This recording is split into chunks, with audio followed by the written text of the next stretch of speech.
This is week 11, and this is the last exercise in building a menu-driven app that performs the CRUD operations.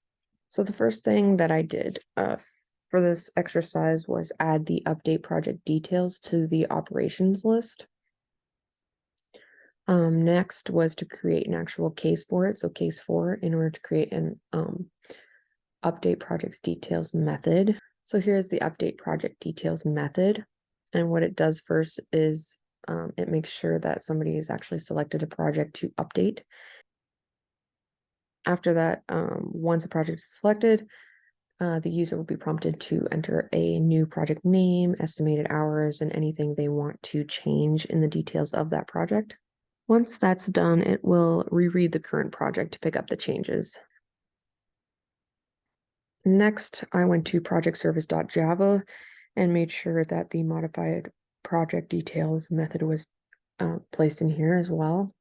This way it catches when a project ID doesn't exist and goes to project dao.java.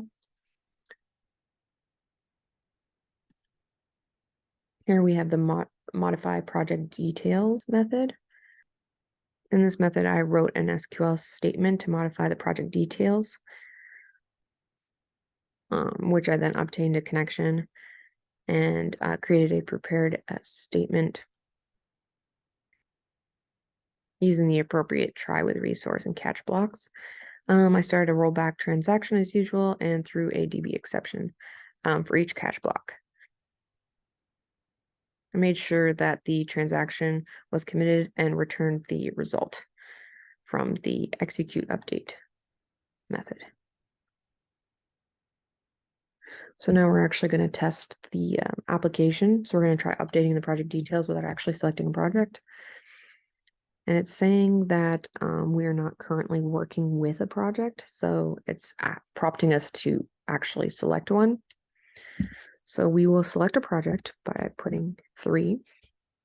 We'll select hang closet door. So here's the actual project that we are working on. So now we're going to update it by selecting 4 from the menu. So now it's prompting us to enter a new name. Estimated hours, actual hours. Let's put that 5.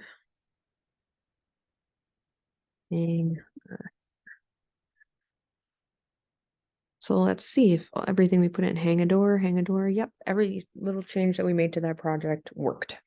And if we actually go into dbeaver, you can see these changes. So before we had hang a closet door, and now if we refresh, there are the changes, Hangador. So it actually worked.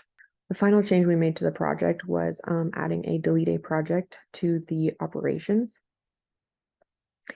which meant that we had to add a case 5 and delete project method. So within the delete project method, we have list projects method, which will provide a list of the projects that the user can then enter the ID of the project they would like to delete. And when it is deleted, the message was successfully deleted will be printed for the user. In projectservice.java, we have the delete project method in order to link it to the project dao.java. Here we have the delete project method with a created SQL statement in order to go about deleting that project, establishing a connection and creating a prepare statement. So finally, we're actually going to run it again. We're going to do it twice. The first test we'll delete a project with an unknown ID. So let's try that. 5 for delete a project. So it's asking us to choose one of these projects, but we're just going to put in 8 because we don't have a project 8 and see what happens. Or project with ID 8 does not exist. Try again. So we're going to try again by trying to delete a project. Project 4 was deleted successfully. So now let's try listing the projects. And see, it's no longer there. And if we go into dbeaver, It's currently there, project delete. Also, I created a step for it, which was delete me, and materials, which was delete button. So these should all be deleted as well, as they are child records. So that worked. If we go into step, delete me should also vanish. There we go. That child record is gone. And if we go into project, the project to delete should be gone as well. And it is. So that worked as well.